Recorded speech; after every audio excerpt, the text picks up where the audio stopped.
السلام علیکم ورحمۃ اللہ میرے پیارے بہنوں اور بھائیوں، قرآن کریم میں اللہ رب العالمین کا ارشاد ہے، یا ایھا الذین آمنوا کتب علیکم الصیام کما کتب علی الذین من قبلکم لعلکم تتقون۔ اے ایمان والو، ہم نے آپ پر روزے فرض کیے ہیں اور آپ سے پہلے پچھلی امتوں پہ بھی روزے فرض کیے تھے تاکہ وہ متقی ہو جائیں۔ تو اب دیکھنا یہ ہے، محاسبہ اس بات کا کرنا ہے کہ ہم کتنے متقی اور پرہیزگار ہوئے ہیں۔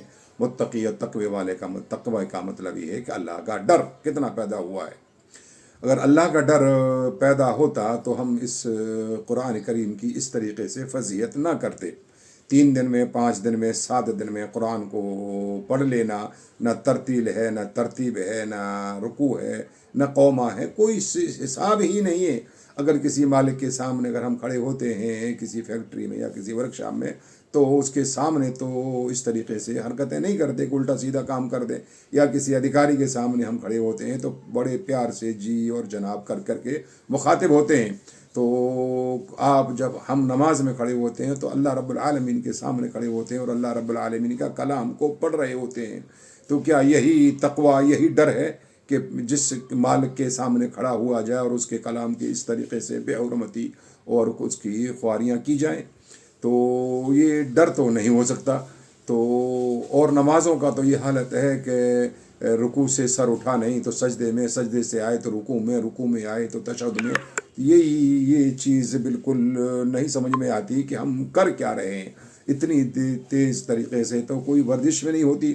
ایک صحابی رضی اللہ عنہ مسجد نبوی میں نماز پڑھ رہے تھے، اور جب انہوں نے نماز پڑھی تو پیارے رسول صلی اللہ علیہ وسلم نے کہا کہ تو نماز دوبارہ پڑھ، تیری نماز نہیں ہوئی۔ اور ایک حدیث میں اللہ کے رسول صلی اللہ علیہ وسلم نے ارشاد فرمایا کہ وہ بدترین انسان ہیں جو کہ نماز کے اندر چوری کرتا ہے۔ پوچھا گیا کہ چوری کیا ہے؟ کہ چوری تو یہی ہے کہ رکوع اور سجدے ڈھنگ سے نہ کرے۔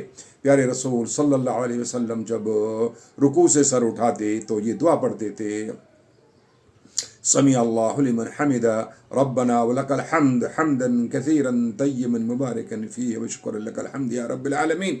اتنی بڑی دعا اگر ہم نے پڑھ رہے ہیں، اتنے میں تو وہ 2 رکعت نماز پڑھ لیتے ہیں۔ یا دونوں سجدوں کے بیچ کی جو دعا ہے وہ دعا ہے اللہم اغفر لی ورحمنی ورزقنی وعافینی واہدنی واجبرنی۔ یہ اتنی ایسی دعائیں پیارے رسول صلی اللہ علیہ وسلم پڑھا کرتے تھے۔ تو جتنی دیر کی دعا ہے اتنی دیر میں تو ہمارے ہاں 2 رکعتیں ہو جاتی ہیں۔ کیا یہی تقوی ہے یا کیا یہی ڈر ہے؟ پیارے رسول صلی اللہ علیہ وسلم کے عمل سے میل نہ کھانا یہ تقوی نہیں ہے۔ اللہ تعالیٰ سے دعا کرتے ہیں اللہ تعالیٰ ہمیں صحیح سمجھ اور صحیح عمل کرنے کی توفیق عطا فرمائے۔ وآخر دعوانا ان الحمد للہ رب العالمین۔ السلام علیکم۔